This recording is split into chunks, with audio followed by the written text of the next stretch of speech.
Are Samson द्वारा बनाए इस वीडियो में आपका स्वागत है। बाइबिल एक अद्भुत किताब है। यह हजारों सालों में लिखे गए ग्रंथों का संग्रह है, फिर भी यह एक ही आवाज में बोलती है। यह एकता विशेष रूप से इसकी भविष्यवाणियों में स्पष्ट है। परमेश्वर द्वारा चुने गए नबियों ने भविष्य की इवेंटों के बारे में सदियों पहले ही बता दिया था, अक्सर सदियों पहले ही। ये भविष्यवाणियां खासकर यीशु मसीह के बारे में बाइबिल की सच्चाई और मानवता के लिए परमेश्वर की योजना का अनोखा प्रमाण देती हैं। जरा सोचो, भविष्य का सटीक अनुमान लगाना। बाइबिल की भविष्यवाणी यही है। यह ऐसा है जैसे परमेश्वर हमें नाटक शुरू होने से पहले ही उसकी कहानी की एक झलक दे रहे हैं। ये भविष्यवाणियां अस्पष्ट भविष्यवाणियां नहीं हैं, बल्कि लोगों, स्थानों और इवेंटों के बारे में विशिष्ट विवरण है। यही एक्यूरेटता उनकी पूर्ति को और भी आश्चर्योन्वित बनाती है। भविष्यवाणियां केवल अतीत के लोगों के लिए नहीं थीं, वे आज हमारे लिए हैं। वे हमें आश्वासन, आशा और परमेश्वर के चरित्र की गहरी समझ प्रदान करते हैं। यीशु मसीह के जन्म से सदियों पहले नबियों ने एक अनोखे राजा के आगमन की भविष्यवाणी की थी। यह राजा दाऊद का वंशज होगा, लेकिन उसका राज्य किसी भी सांसारिक राज्य से अलग होगा। यह धार्मिकता, शांति और अनंत प्रेम का राज्य होगा। भविष्यवक्ता यशायाह ने एक बच्चे के जन्म और एक बेटे को दिए जाने की बात कही थी। इस बच्चे को अद्भुत सलाहकार, शक्तिशाली ईश्वर, अनंत पिता, शांति का राजकुमार कहा जाएगा। ये नाम आने वाले राजा के दिव्य नेचर और उनके शासन के असीम दायरे को प्रकट करते हैं। भविष्यवक्ता मीका ने इस राजा के जन्म स्थान बेथलहम को चिन्हित किया था। यीशु मसीह के जन्म से सैकड़ों साल पहले की गई यह भविष्यवाणी उल्लेखनीय रूप से पूरी हुई थी, जब यीशु मसीह का जन्म बेथलहम के एक साधारण से अस्तबल में हुआ था। शायद यीशु मसीह के जन्म से संबंधित सबसे आश्चर्योन्वित भविष्यवाणी कुंवारी वनम की भविष्यवाणी है। यशायाह ने घोषणा की, कुंवारी वोमवती होगी और एक पुत्र को वनम देगी और वे उसका नाम इम्मानुएल रखेंगे।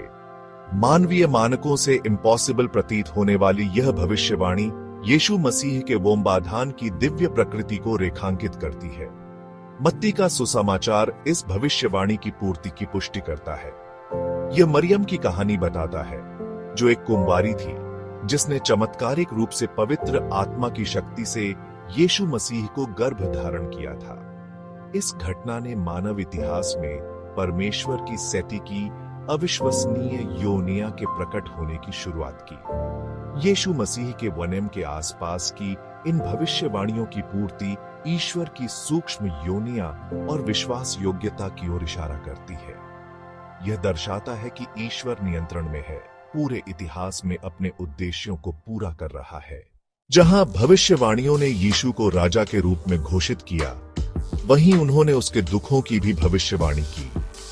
यशायाह ने विस्तार से वर्णन किया कि एक पीड़ित सेवक होगा जो बहुतों के पापों को अपने ऊपर ले लेगा। यह सेवक तुच्छ जाना जाएगा, अस्वीकार कर दिया जाएगा और हमारे अपराधों के लिए उसे छेदा जाएगा।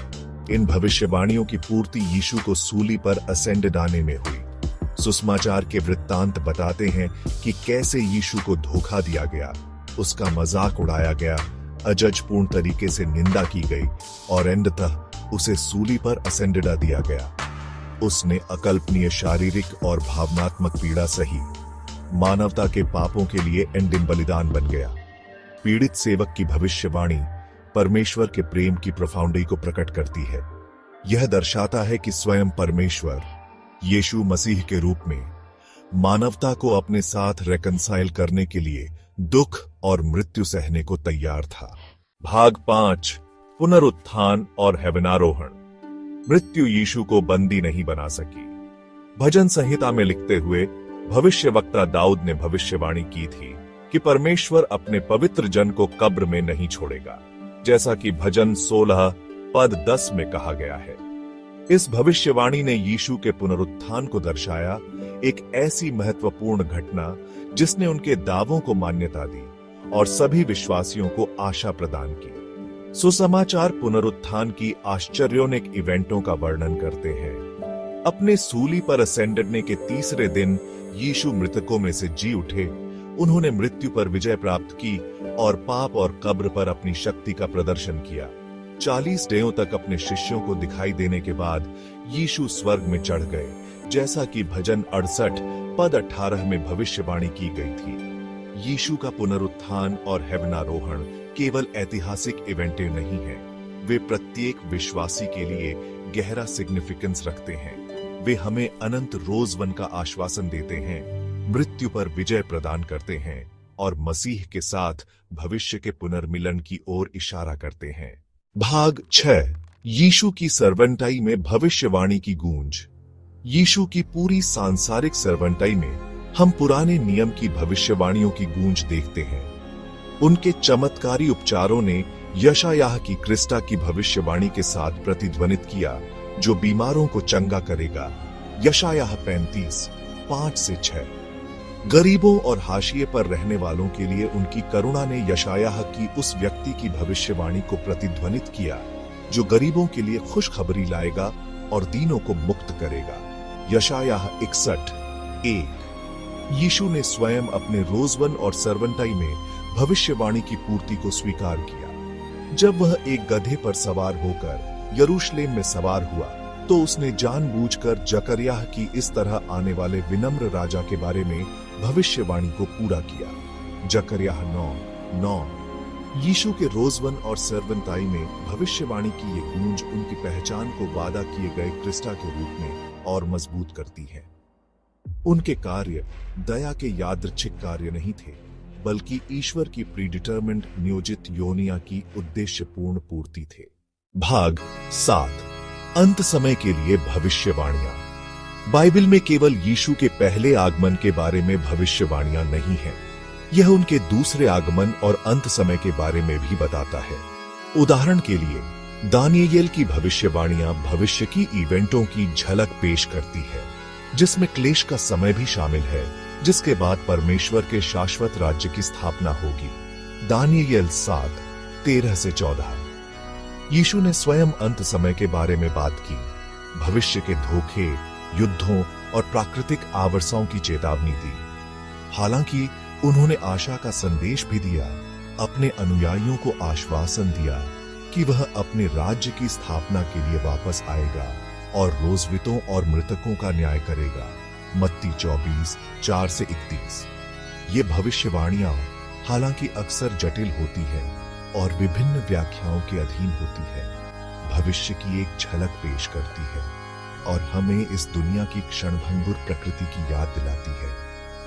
वे अनंत काल के प्रकाश में रोशनी और अपनी आशा को ईश्वर के अपरिवर्तनीय वादों पर स्थापित करने के सिग्निफिकेंस को रेखांकित करते हैं। भाग 8, भविष्यवाणी की स्थायी रेलेवेंस। यीशु के बारे में भविष्यवाणियां केवल प्राचीन इतिहास नहीं हैं, वे आज हमारे लिए गहरा सिग्निफिकेंस रखते हैं। वे हमें प्रदान करते हैं एस्टरिस्क ईश्वर की विश्वास योग्यता का आश्वासन। भविष्यवाणियों की पूर्ति ईश्वर की अपने वादों के प्रति विश्वास योग्यता को प्रदर्शित करती है। एस्टरिस्क विश्वास का आधार। यीशु के बारे में भविष्यवाणियां विश्वास के लिए एक मजबूत फाउंडेशन प्रदान करती हैं, जो हमें दिखाती हैं कि ईश्वर की योनिया शुरू से ही गतिमान रही है। भविष्य के लिए आशा। दूसरे आगमन और परमेश्वर के अनंत राज्य के बारे में भविष्यवाणियां एक ऐसी दुनिया में आशा प्रदान करती हैं, जो अक्सर अनिश्चितता और निराशा से भरी होती है। इन भविष्यवाणियों का अध्ययन करके हम ईश्वर के चरित्र, मानवता के लिए उनकी योनिया और उनकी कहानी में हमारे स्थान की गहरी समझ प्राप्त करते हैं। भाग 9, अन्वेषण करने का निमंत्रण।